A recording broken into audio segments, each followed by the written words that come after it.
Hi friends, good morning, welcome to XMB. I hope आप सब अच्छे हैं and you are preparing well for examination. तो शुरू करते हैं आज का हमारा करंट अफेयर जो कि है 3 Feb 2022।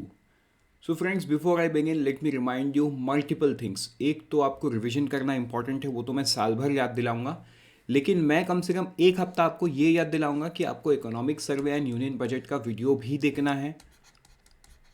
बिकॉज वीडियो में जो प्रोस्पेक्टिव मैंने यहाँ पे डिस्कस किया है 2 घंटे के वीडियो में, obviously at one point you will think कि 2 घंटा क्यों है। आप एक बार वीडियो को देखो, इसमें शायद 5 मिनट ही इधर उधर की बात हुई है, हाय हेलो वाली। उसके बाद it was completely content and this is gonna help you understand in depth what is economic survey and union budget. I have decoded every piece of information that is available, so please watch it from the respective channels. Video के बाद आपको PDF download करना है जो description में भी आपको मिल जाएगा, which will help you revise through out the year, right. So friends, अब हम बढ़ते हैं हमारे पहले न्यूज़ की तरफ, वो है NSE ऑन अदानी शेयर। देखो, अदानी ग्रुप को लेके बहुत सारी बात हो रही है, लेकिन हमको उस ग्रुप को लेके जो भी बात हो रही है ना, वो हमारे लिए न्यूज़ नहीं है। उसमें छुपा हुआ कुछ टेक्निकल टर्म है जो हमें समझ आना चाहिए, जिसके बेसिस पे एग्जाम में सवाल पूछे जा सकते हैं। वो एक तो ये है कि जो नेशनल स्टॉक एक्सचेंज है, उन्होंने Adani enterprise, Adani port and special economic zone and Ambuja cements, तो ये 4 शेयर्स को उन्होंने ASM STASM स्टेज 1 पे सर्वेलियंस पे डाल दिया है। देखो, मैं यहाँ पे ना इतने बड़े टर्म को एक्सप्लेन नहीं करूँगा, लेकिन एक शॉर्ट चीज़ आपको समझा रहा हूँ। ये होता कब है? जब कंपनी का शेयर गिरता है। देखो, हाइडेनबर्ग का रिपोर्ट आया, पहले दिन गिरा, दूसरे दिन गिरा, तीसरे दिन गिरा।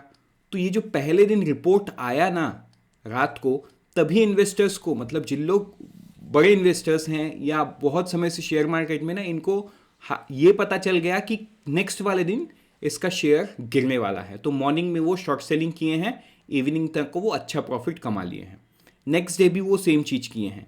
अब क्योंकि ये रिपोर्ट का जो असर है वो ग्रुप में ज़्यादा पड़ रहा है, राइट, तो ये जो शॉर्ट सेलिंग का मतलब शॉर्ट सेलिंग से इनकम करने वाले लोग भी ज़्यादा आ रहे हैं। सो इन दैट सेंस NSE अब 100% मार्जिन रिक्वायर्ड बोल दिया है। मतलब शॉर्ट सेलिंग के लिए भी पूरा मार्जिन चाहिए। शॉर्ट सेलिंग को बंद नहीं किया है, लेकिन पूरा मार्जिन चाहिए टू कर्ब शॉर्ट सेलिंग, ठीक है।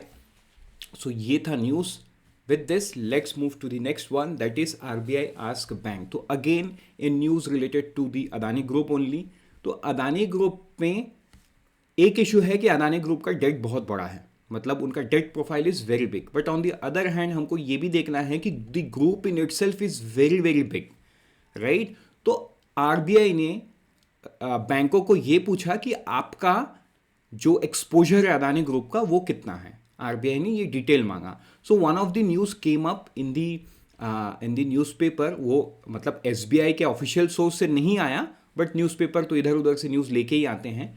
सो उस पर ऐसा था कि जो SBI का है एक्सपोजर वो सबसे बड़ा है, राइट, 2.6 बिलियन के आसपास का है।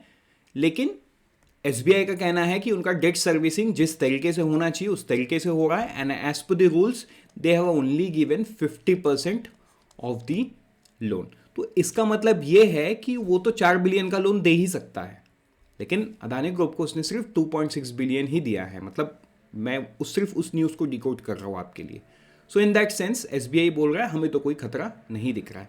ऑब्वियस सी बात है, अगर डेट कितना भी बड़ा हो, डेट अगर टाइम पे सर्विस हो रहा है, मतलब उसमें सोचने की कोई बात है ही नहीं।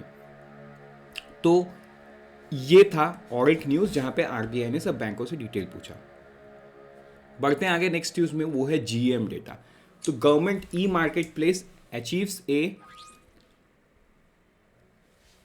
achieves a gross merchandise value of rupees 1.5 lakh crore, ठीक है, very important news. GM surpasses 3 lakh crore GMV since inception with a overwhelming support of stakeholder. तो हमने तो दिसंबर के मंथ में एक और न्यूज़ हमने देखा था जहाँ पे जो GM है वो जो फीमेल एंटरप्रेन्योर हैं उनको भी सपोर्ट करता है। कुछ 14 लाख प्रोडक्ट का डिलीवरी मतलब प्रोक्यूरमेंट GM के थ्रू हुआ है, जिसका वैल्यू है 2.5 लाख करोड़ के आसपास, ठीक है, 2.5 लाख करोड़। तो हम देख रहे हैं, ठीक है। तो what we can see is gross merchandise value is 1.5 lakh crore, यानी 3 लाख करोड़ का जीएमवी सिंस इंसेप्शन ये हो चुका है। टोटल नंबर ऑफ ट्रांजैक्शन और जीएम क्रॉसेस 1.3 करोड़ रुपीज़। तो ये सारा चीज़ हमको ध्यान देना है।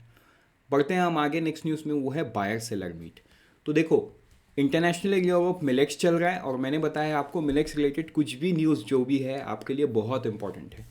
तो अब APADA जो कि एक है ना फेलिसिएटर है, एक मीडियम है जिसके थ्रू इंडियन जो छोटे छोटे सेलर हैं ये अपने प्रोडक्ट को एक्सपोर्ट कर पा रहे हैं, right. So what they have done, they have organised a virtual buyer seller meet. कहाँ पे? To explore the opportunities in UAE for the millets. अब क्योंकि मिलेट्स का we are the second largest producer, तो हम इसको बाहर भी भेज सकते हैं, राइट। सो बढ़ते हैं आगे नेक्स्ट न्यूज़ की तरफ, वो है working group meeting of G20। देखो, the first employment working group meeting of G20 is in progress eight Jodhpur. अभी क्योंकि ये प्रोग्रेस पे है, ये हम डिस्कस बहुत डीप में नहीं करेंगे, एक बार ये मीटिंग हो जाए उसके बाद करेंगे। अगर हम थीम की बात करें या इनसाइट की, देखो थीम हमेशा डायरेक्टली लिखा हुआ नहीं होता है, लेकिन panelist shared insight on addressing global skill gaps. तो ये है डिस्कशन का agenda, addressing global skill gap. तो ये आपको ध्यान देना है, कई बार ना ये चीज़ सवाल में आपको पूछ लेगा। तो आपको तो जोधपुर आपने याद किया है, लेकिन आप ये शायद नहीं कर पाओगे, ये भूल जाओगे। सो जैसे कि मैं बोलता हूँ G20 रिलेटेड जो भी है इसका एक अलग से नोट्स मेंटेन करना है आपको, so that you can revise it at multiple stage, so that you can remember it, because confusing तो होगा। सबका नाम एक ही है, first employment working group, first health working group, first startup working group, तो you will tend to get confused between cities. With this, let's move to the next news, that is about the eShram portal. तो जो eShram portal है जहाँ पे unorganised worker अपने आप को register करते हैं मिनिस्ट्री ऑफ लेबर का। सो what Ministry of Labor is saying कि registration facility is available over 4 lakh CSC center across the country. More than 15 crore female worker registered on eShram. So this shows कि government एक अच्छा database create कर रहा है for the unorganise sector, so that ये जो government scheme होते हैं ना ऑर्गेनाइज सेक्टर के लिए, उनको बेटर तरीके से उस स्कीम का बेनिफिट पहुंचाया जाए। That is why they have a new thing called eShram card, right. So which is a very good initiative. अब अगर इस पर हम बात करें, as on 29/1/2023 more than 28.5 crore unorganized workers have been registered on the eShram portal, out of which 52.8% are the female worker। मतलब आप देखो फीमेल 50% से भी ज़्यादा है, राइट।